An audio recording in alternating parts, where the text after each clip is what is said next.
What's up, y'all? It's episode 2 of Chris's Sports Takes, y'all. Move this up a little bit. We are going to be talking about week 7 of the NFL season. And we're going to add in a little bit of baseball. So let's do this. Week 7 of the NFL season started with a bomb. Literally. Okay?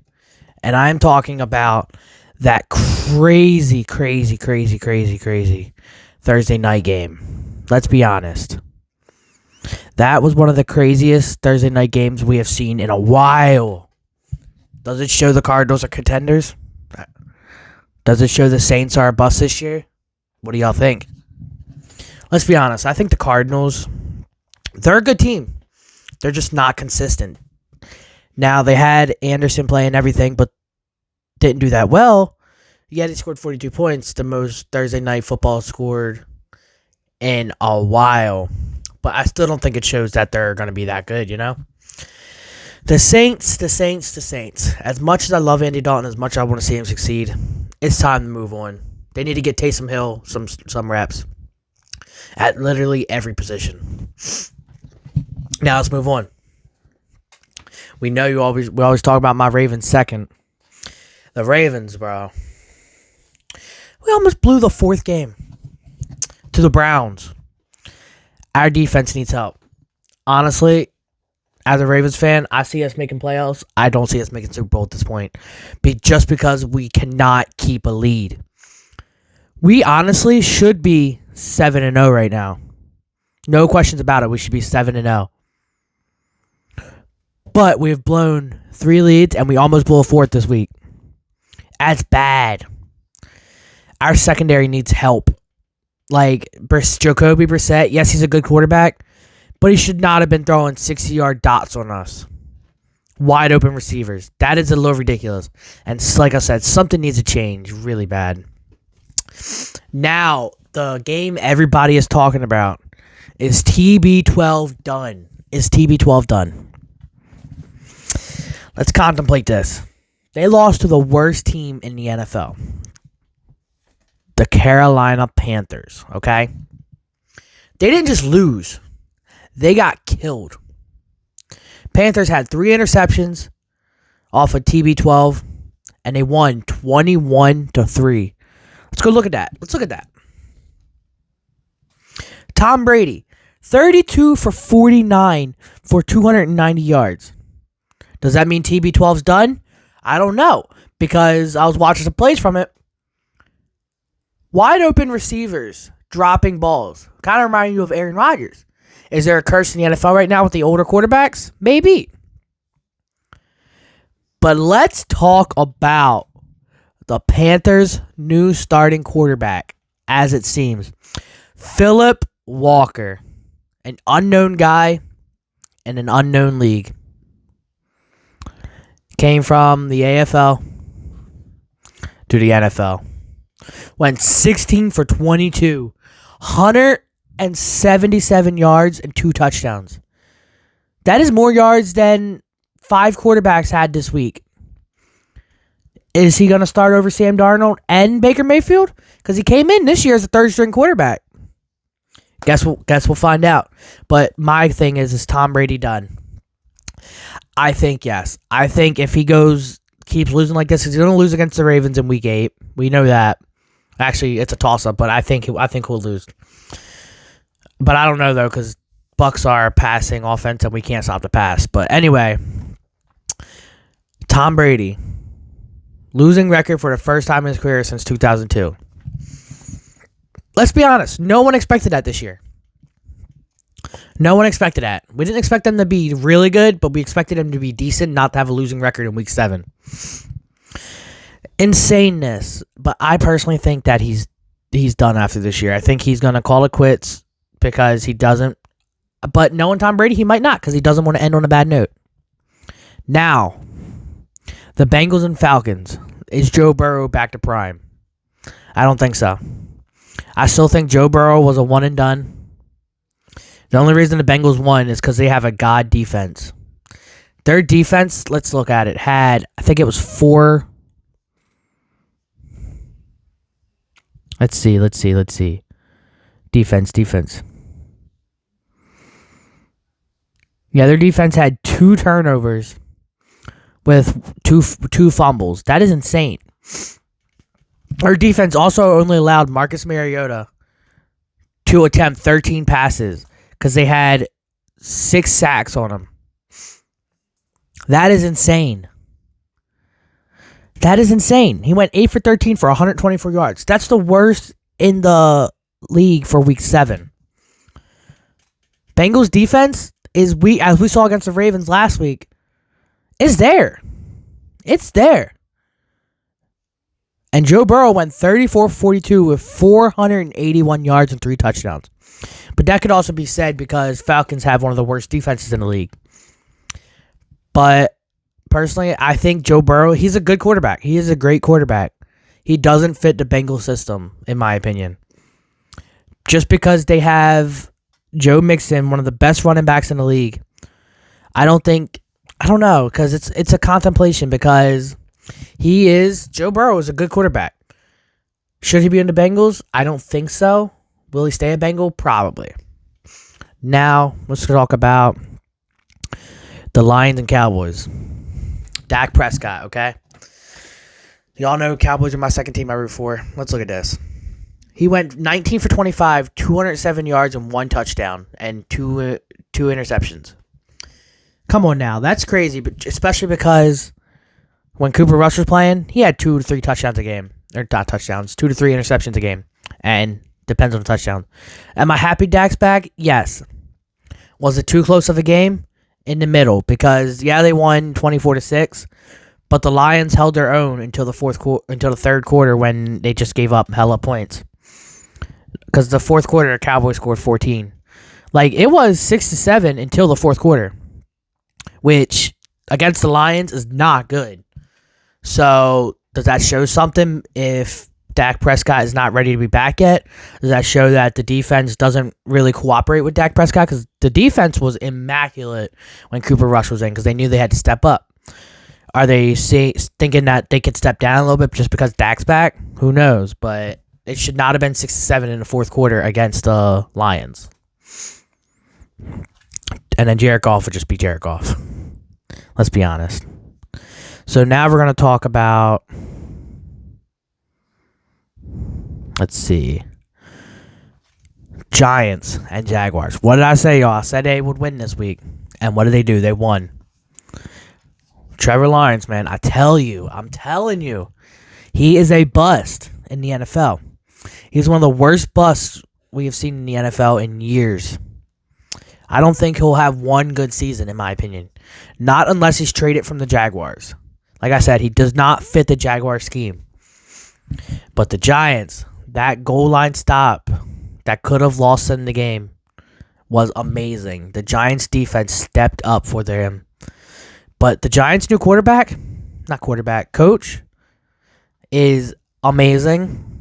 And I'm glad he's getting his shot at the NFL coaching job because he deserves it. As we see, there's 6-1. That is immaculate. No one expected that.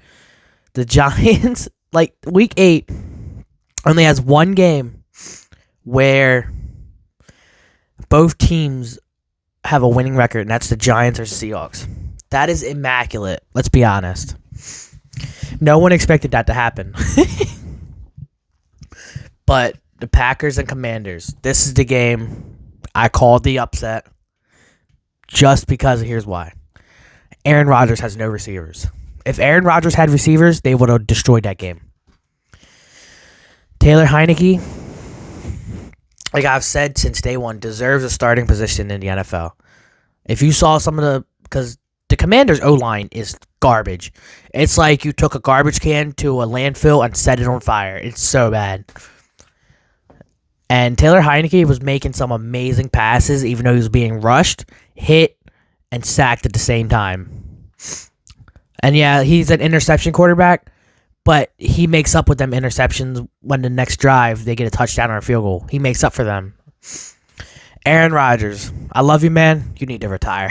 You cannot end your career like this. One of the best ever And you just cannot end your career like this. I'm sorry, Aaron Rodgers needs to retire. Because if the Packers aren't going to help him by getting wide receivers, especially by trade deadline, which is next week, in 2 weeks, you need to go. Like, you need to say, this is ridiculous, I'm leaving. You should not have came back to the Packers if you knew they weren't going to help you with receivers or no line. Now, the Colts and Titans. I'm kind of disappointed in this game because I was on the Matt Ryan bandwagon train because I've loved Matt Ryan for years since he's a Falcon. Well, that lasted 7 weeks. Let's be honest. They already announced Week 8 Sam Ehlinger starting for the Colts and Matt Ryan's being benched. I had the Colts beating the Titans just because I always give one throw up, toss up. Yeah, I'm still salty because I knew I should pick the Titans. It's the Colts are just like that team that they could be either good or they could be bad. And this year they're really bad. But I was on the Matt Ryan bandwagon and it's starting to fall off. That bandwagon's slowly going off the track. Now the Texans and Raiders. We got some stuff to talk about this. The Raiders, let's be honest, they're not a good team. Ever since that whole Gruden thing happened, they've been going downhill. Now the Texans. Let's talk about Davis Mills, though. Davis Mills went 28 for 41. That's over 50% passing percent. This is the crazy part. 302 yards, 2 touchdowns, and 1 interception. The crazy thing about this, now this is why I say this is crazy. Davis Mills is an unknown guy who got thrown into the starting position when the whole Deshaun Watson thing happened. He is doing amazing. Yeah, they're 1-4-1. They deserve to be better. But here's what the thing is. He's doing amazing without a receiving core. Like, who are these people? Jordan Akins. Dare Ogunbowale. I know I pronounced that wrong. Brandon Cooks is way out of his prime. Philip Dorsett. Nico Collins. Damian Pierce. Chris Moore. Rex Burkhead. And Brevin Jordan, bro. All these people are way out of their prime. They're old. Like, they're not good anymore. And Davis Mills is making it happen. And look at their running backs. The only running back they actually use is Damian Pierce. Let's be honest. Damian Pierce is good. Like, he had 20 carries for 92 yards. That's probably the only guy that's good on that team that Davis Mills can rely on. That's just insane. Now, the Raiders, Derek Carr went 21 for 27, 241 yards, 1 touchdown. Derek Carr is a really good quarterback. It's just not working with the Raiders, though. Like I said, it's a hit or miss. But ever since that Gruden thing happened, it's not been good. Yeah, and Derek Carr, he has a decent receiving core, so they should not be 2-4 because their defense has been holding their weight. But it is what it is, and at this point, it's like, what are you going to do? Because their franchise, their owner really doesn't care. He's money hungry. Like, let's be honest. Now, the Jets Broncos. The Jets. Now, we knew the Broncos were going to get killed because Russell Wilson was out. And I hate Russell Wilson. I don't like Russell Wilson at all. I think he's way overrated. And they started their rookie quarterback. The Jets beat them 16-9 because the Broncos defense held up. The Jets, let's be honest. Do we see them as a playoff team for the first time in years? I think yes. I think they're going to be the surprising ones in the playoffs that make it really far. Not Super Bowl. And here's why. Because it'd be the first time they made playoffs in a very long time, so they will not be ready. My Super Bowl prediction right now is up in the air. I have no idea. I'm just going to say that now. But that's just with that, because the Jets are insane right now. They're all amazing. Chiefs versus 49ers. Now, I was rooting for the 49ers on this one. 49ers. Jimmy G, man. Jimmy G just not getting any help from the defense. At all. the defense or his O-line. And they wonder why Trey Lance got hurt. We saw in this game why Trey Lance got hurt. The 49ers O-line is letting everybody through. You could literally let a 10-year-old kid get through that O-line. He would get through. It's so bad. It's top 5 in worst O-line in the league, 100%. Now the Chiefs, Patrick Mahomes looked good for the first time in weeks. He looked decent, and they won 44-23. That's good on them. I still think the Chiefs are going to be a bust this year. They're going to have a winning record, but I think they're barely going to scrape by into the playoffs. And yeah. Oh, old man Gino. Seahawks and Chargers, baby. Old man Gino. I'm saying it now. Week 7 finished. I'm hopping on the Geno Smith bandwagon. That man has shown he deserves to be a starter. And that shows that the Seahawks made the right decision to make him a starter. Let's be honest. Let's see. He threw for 20 for 27. Y'all get that, right? That's 7 incompletions. And I guarantee you about 3 or 4 of them were probably drop passes that should have been caught. 2 touchdowns and 1 interception. And to add on to that, he had 17 rushing yards for an old quarterback. That's impressive. And we have shown that over the weeks, his favorite wide receiver is Marquise Goodwin, who is one of his best friends for years. Like, that scheme is working. They are 4-3 right now. I see them making playoffs, and I honestly see them far in playoffs if it does happen. Justin Herbert, man. He's a guy that him and Trevor Lawrence remind me of each other. Just because I really like Justin Herbert. I don't like Trevor Lawrence, but Justin Herbert, he's a good quarterback. Just, again, not getting any help from defense at all. Like, he will score a touchdown. Defense will let the touchdown go next drive. He'll score a field goal. The defense will let up a field goal. Like, he's not getting any help at all by their defense, which blows because Justin Herbert is a really good quarterback. While we're here, thank you to Tiki's for sponsoring the podcast or vodcast.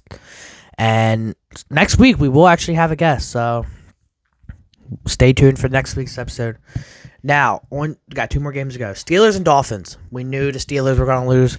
Steelers are working with a first year in Kenny Pickett, which, like I said, if Kenny Pickett picks up, the league's screwed because you won't be able to stop that man. Dolphins, Tua first game back in 4 weeks. I think it's 3 weeks. That man, yeah, because they had 3 straight losses. That man, come on now. Come back from basically paralysis and to do what you did on Sunday Night Football, that is immaculate. That game was flipping awesome to watch. Tua is just, if he keeps up what he's doing, I'm going to say it now, he's a future Hall of Famer. That man can throw on dimes. I don't know if y'all saw the 163-yard pass he made. I got him down to the 10-yard line. Immaculate. Double covered, and it was right in his arms like a baby cradle. Now let's talk about the Monday night game. This is the game everybody seems to be talking about from Week 7. The Bears-Patriots. Are the Bears a playoff-worthy team? And are the Patriots playoffs? Patriots, no, they're not making playoffs for the first time in a while. Just because they took out Mac Jones for Bailey Zapp. Bailey Zapp, I love the man. Deserves a shot. But he threw 3 interceptions yesterday. Yeah, as soon as he came in, he went 2 touchdown drives. But after that, it just went downhill. Like, it went steep downhill. But let's talk about Justin Fields. Like he said, he's tired of losing close games, but he won by a lot. And the thing about him is, he's really good. I was rooting for him in the draft. I really want him to be picked by the Patriots for the first pick, or second, whatever it was. Now, because the Bears just aren't helping him at all. Like I said, Bears also top 5 in worst O-line. This man has to run for his life like a kid running away from his parents, about to get whipped. Every single game. I saw an NFL StatCast, Justin Fields yesterday, and all the other games. He runs for about 97 yards trying to get away from out of sacks. That's insane to me. Like, think about that. 97 yards just to get out of a sack throughout 4 quarters. That's more rushing yards than some running backs have. That's insane. Now, taking effect, that can also be going backwards, side to side, left to right, up and down. That's just insane. Okay. Time for the MLB section. This will be the first time you ever see me say this or hear me say this. Go Phillies. So my World Series prediction at the beginning of the playoffs was Mets versus Astros. We know what happened with the Mets. They got eliminated first round. Sad to see that, but I think they'll be back because Buck Showalter, Orioles fan for life. I love Buck Showalter. Buck Showalter is doing great things with them. Now the Astros, I knew they would make it. Come on, dirt. Yeah, okay. So we're going to talk about the cheating situation in 2017. I was a hater at first, but when I was watching the game against the Yankees, the commentator brought up a good point. One cheating scandal 7 years ago cannot make up or 6 years ago, cannot make up a team because it's a whole new team. There's like 2 or 3 sane people in there, completely different coaching staff. And let's be honest, the Astros manager is amazing. He is like one of the coolest people you'll ever meet. I met him at an Orioles game. He's like super nice. Now, let's be honest. Will that forever linger over the Astros? Yes. But here's the thing. I think that they are showing that they are a good team no matter what. Like the commentator said, fans can no longer bring out trash cans because we are seeing that they are good no matter what, without the scandal or with the scandal. Now, my World Series, Phillies versus Astros, just because I don't like Philly fans, sorry Philly fans if you're watching this, Philly and Yankees fans are the top 2 I don't like, and I don't like Philly sports. We're going Astros. I really want to see my boy, former Oriole, Trey Mancini, get a World Series ring since he did announce this might be his last year because he wants back with the Orioles. But if not, I won't be mad for the Phillies to win just because the Phillies deserve it.